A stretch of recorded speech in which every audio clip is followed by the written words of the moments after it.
Thank you for watching this. We're going live for the second time this month, and right now I'm just fucking chilling. I come from work, and yeah, I'm just chilling here. Um, so I wanted to do this live stream to talk about like my mostly my frustration against the uh, the cinema camera company called Cam. They well, maybe I should start from the beginning. When I first made my feature length film,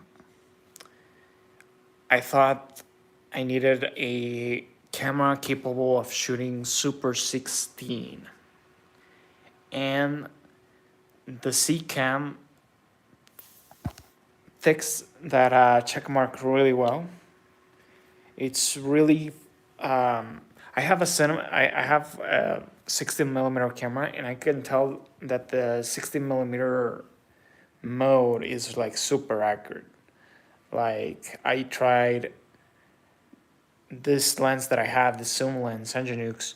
I tried it both on my film camera and the C-Cam, and they just look amazing. They look almost the same, to be honest. And um, it just looks great. Now, C-Cam, I bought the C-Cam E2S6, if I'm not mistaken. And that camera can produce really good images. I'm not gonna lie, it does. The problem is when you try to capture movement, which is kind of funny because that's what cinema camera is supposed to do. But anyways, the the camera just had like a lot of rolling shutter, and that really screwed me over on the shooting days, because trying to put a visual effect on a moving image that's all distorted is so hard. It's it was a nightmare in post production trying to correct that. So that's clearly not like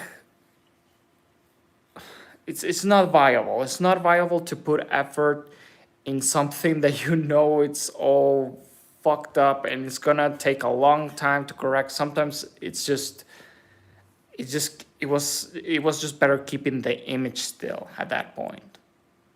Um, and it just for an action scene you really need camera movement, and I really couldn't do that on my on this latest project that I had, that was my movie.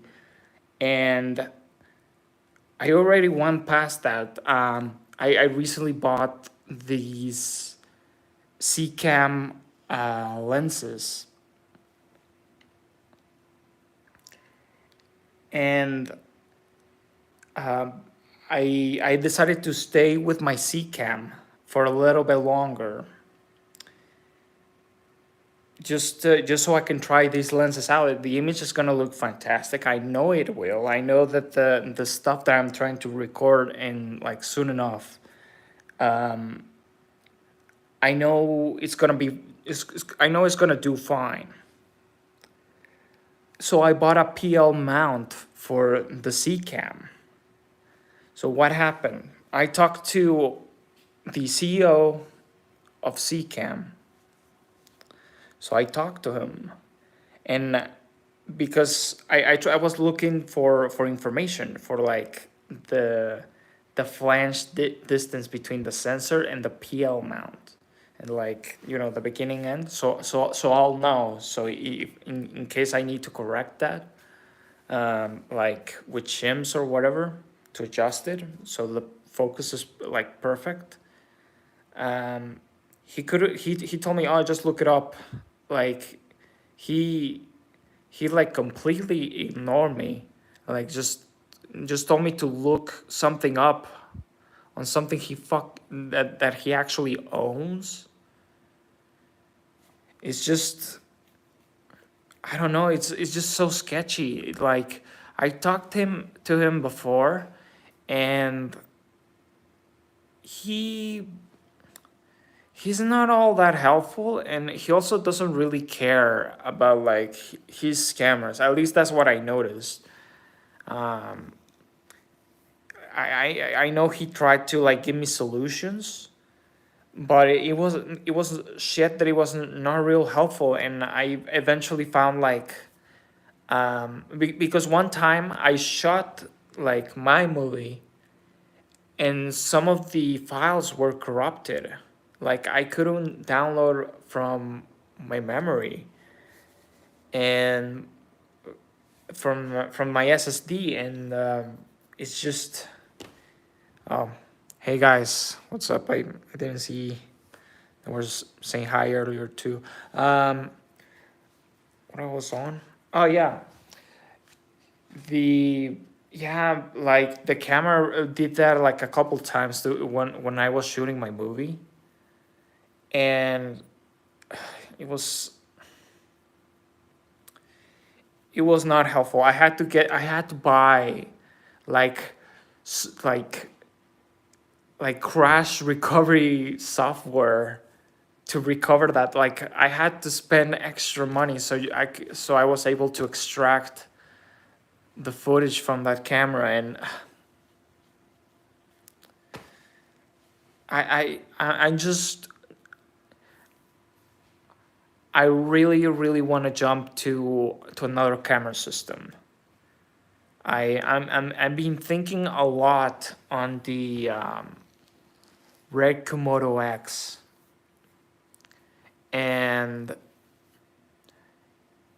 the Arri Alexa, to be honest. The Arri Alexa, because it's gonna do better on. I'm planning to buy a used one. I'm not planning to buy a new one. That would be insane. That's like so much money. It's like you can buy a house with, the amount that you could, buying a new one. But you can buy just a perfectly used one. So I'm really considering that. The only thing I don't like about the traditional Arri Alexa is that it has some rolling shutter. Not much, but some, and it still has to be corrected, which it was the problem that I had to begin with my first feature film. So I don't know, man. It's just, I really I really hate that companies don't care about like the precise capture of an image on a cinema camera. Like it's mind blowing to me that I have a camera from the 1950s, and that camera doesn't have that problem. Yeah, I'll have to shoot on film, say on 60 millimeter film, but it's just amazing that that camera doesn't have that issue. It's from the 1950s. Like it's kind of frustrating.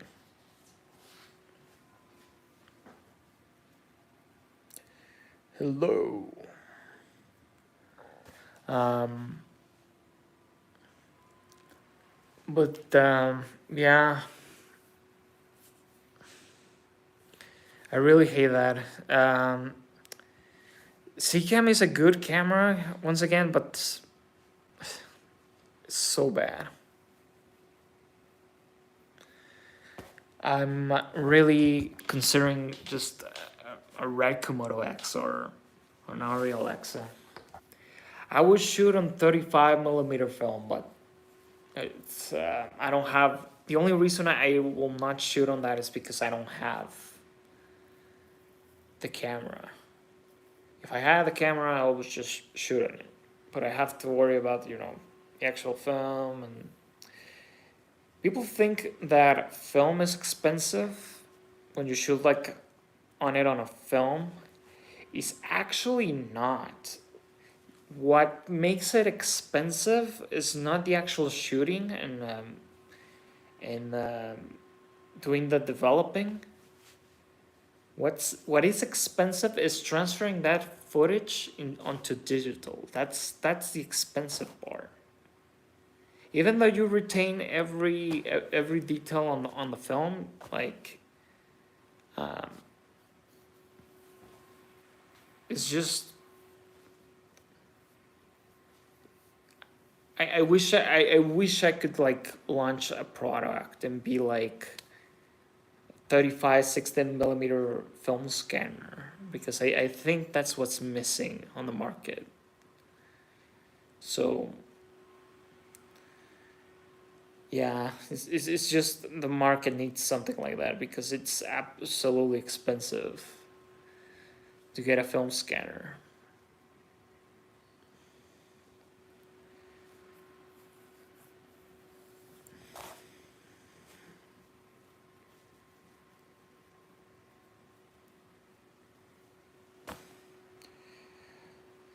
So yeah, so I'm gonna start.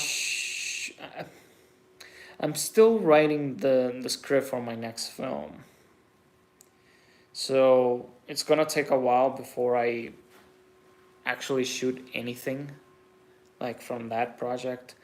I'm planning to do a smaller project. Meanwhile, I write the film.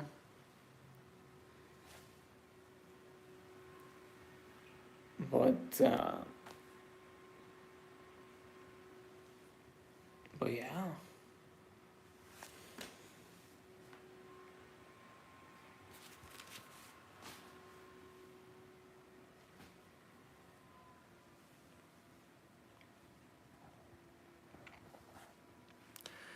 I'm really hoping to get the laser anamorphic soon.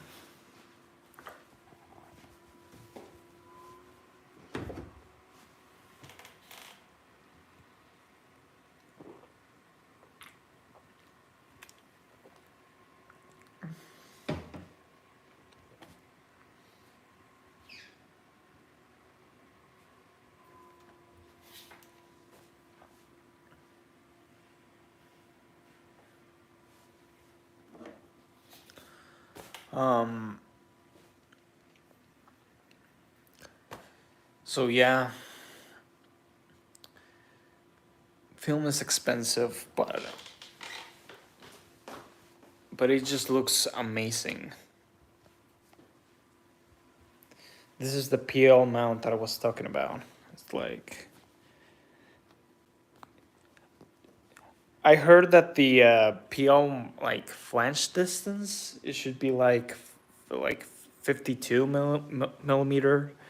Um, I'm not sure because apparently PL also has like another standard that it was like 55 millimeters. So I'm kind of worried.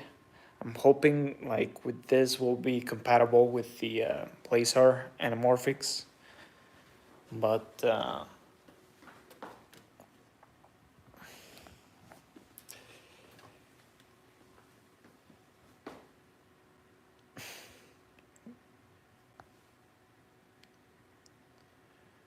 who am I? I don't know.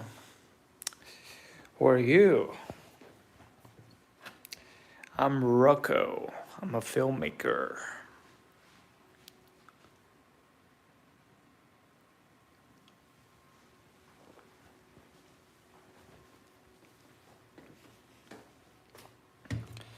Oh yeah, I have here some of the lenses. Yeah, this is like my production.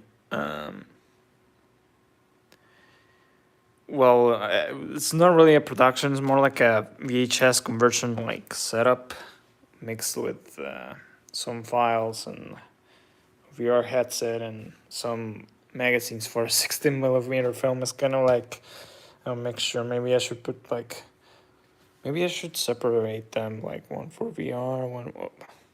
Maybe I should do that later.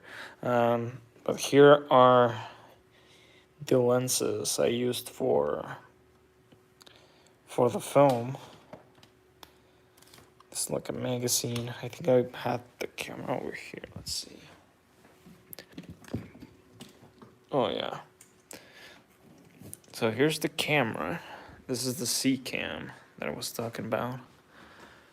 Yeah. I don't think I can put this right now. This is the Seven Artisans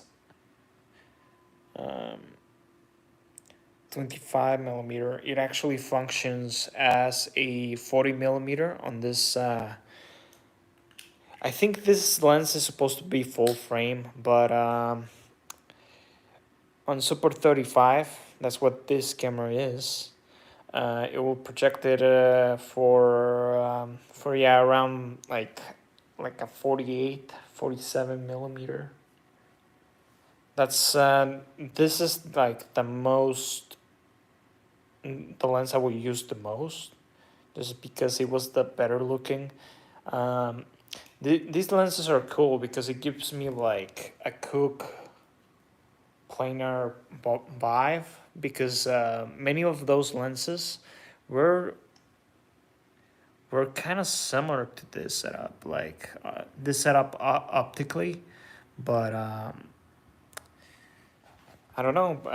It just felt right. It felt vintage. It didn't feel too soft. It just it had nice contrast. Like the optical quality is actually like really good for something of this price, and yeah, that's why I got it. It's just the footage. The lens doesn't breathe that much, so you don't lose composition when you're trying to like focus. So it's really nice. It's the lens that I use the most. I used like other two zooms, but I also use these for the film. This is like the fisheye. I used this one on a sequence. I really like wide angle lenses. I'm planning to buy like another one soon on PL. But anyways, this is the Seven Artisan 7.5 millimeter. This lens is wild. This distorts like crazy. It's really nice to do some really crazy setups and takes when you have a small place. I will use this to make places look way bigger than they actually are. This is the lens I used the least on that film, because yeah, this is the Seven Artisans. I decided to buy all Seven Artisans because the coatings are quite similar in between of them, so the color is it's really nice between the lenses, so they do match. They all have like very similar coatings, color contrast. This is a 52 millimeter. Oh no, it's a 50 millimeter. I did not like this lens too much.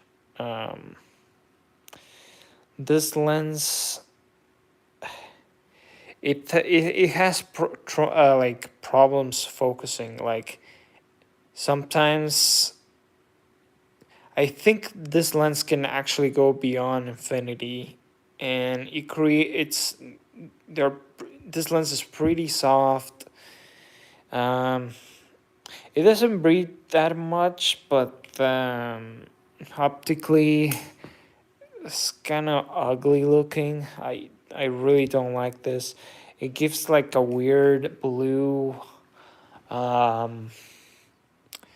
Yeah, it gives you like blue edges or something. It's just, this lens just looks awful, and it's just absolutely terrible.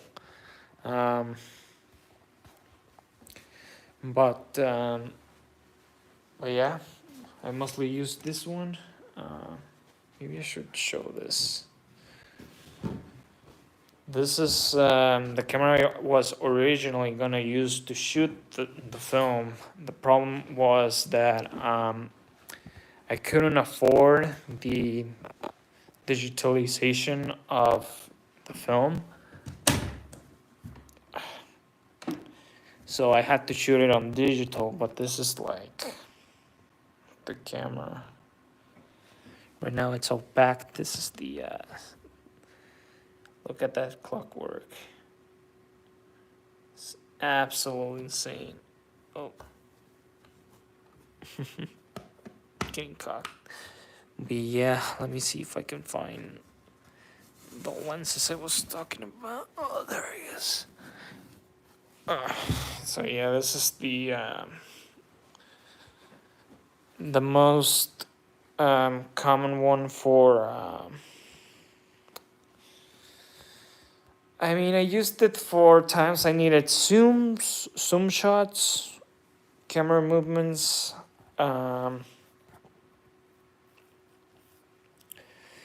I mean, overall, this is a really nice lens to. I will use this one when I needed to do really fast setups. So, this is the lens I will use. Action sequences on this one also were nice because it would have reduced my rolling shutter problem. My blue eyepiece. There's another lens. There's another Nginx, just like this one. It's a lot smaller, but it got like a 9.5 to 57 millimeter. Really good one. This is the CP16, the Cinema Products camera. And yeah, it's just beautiful. That's where the images project. And yeah, that's its case. Pelican. Yeah, it's not a good idea to bang around a film camera, so it's always nice to keep it protected. Eventually, once I get my Alexa, I'm just gonna put my Alexa in there. So yeah, C-Cam.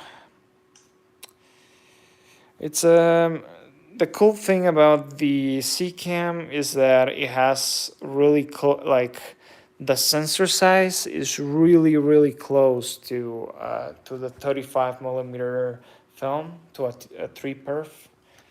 This camera is somewhat 16 by 9 ish, but it's not. It's like a lot taller than that. So that's the sensor. Alright, let me put the lens back. I would not normally do this with like keeping the camera like this with the lens. The only reason I'm keeping that is because the lens is so light and it will not really bang around to nothing. So I think it's gonna be fine. If you had a longer lens, you definitely don't want to have it like attached while you are like putting it away. It's not recommended, but that's how I go around with.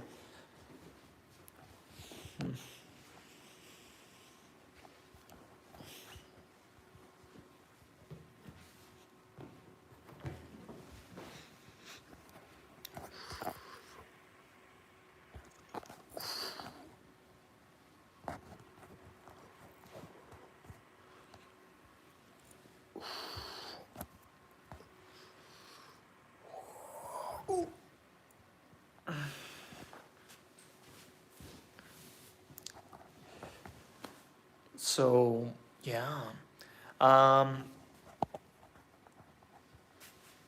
just wish that a C-Cam would do better, but it just sucks. The CEO couldn't tell me what the flange distance is on their PL mount. So dumb. But anyways, I think I just completed this this topic, since I think I said everything that I wanted to say. Um,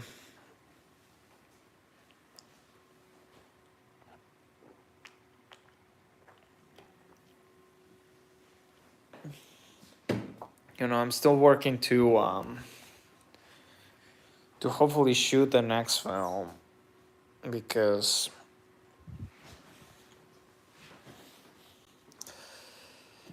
I really want to make this film. It's it's my dream, and I'm fighting for my dreams, and that's what matters. I'm not really gonna stop. Nothing stopped me on my previous film, so yeah, I'll find a way. I'll find some financing again somehow. I hope so. But yeah, it's just I like making movies, and I think I have something to say. I think the stories that I have to tell, that I want to tell, are worth fighting for and worth doing. And I'm not gonna stop. When COVID hit, the Kickstarter for the first film didn't make the money, and the film was still made, and we didn't cut anything. We didn't cut the scenes with the robot. We didn't cut the scenes from the cyborg. We didn't cut anything.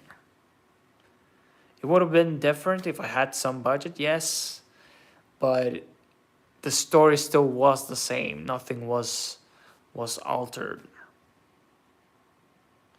The story was told, and it was told exactly how I wanted. And yeah, that's what matters. And yeah, if I don't get financing for the next film, like I'll finance it myself. That's what I did on the previous film. So I'm just gonna do it again. So nothing is stopping me, and I'm gonna make even more, because I just love fucking doing it, and I think it's worth it.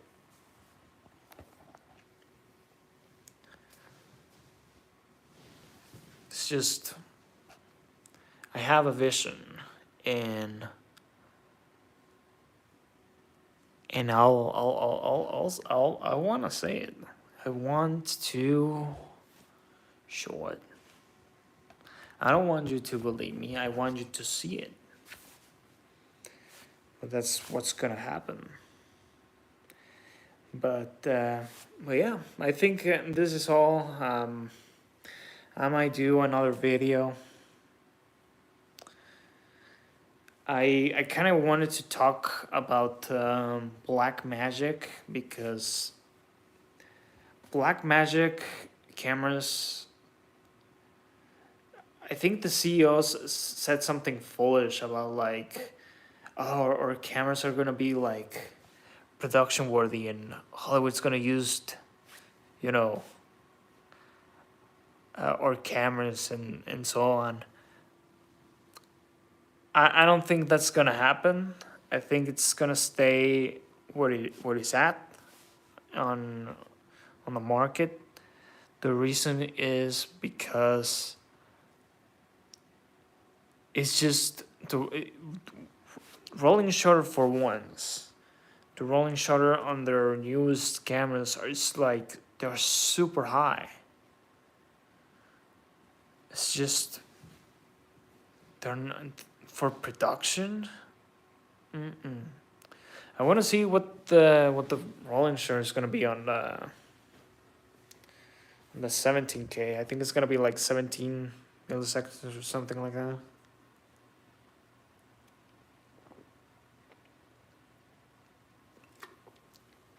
but that's gonna be a stream for another day. Thank you so much for watching this live, and I hope you have a nice day.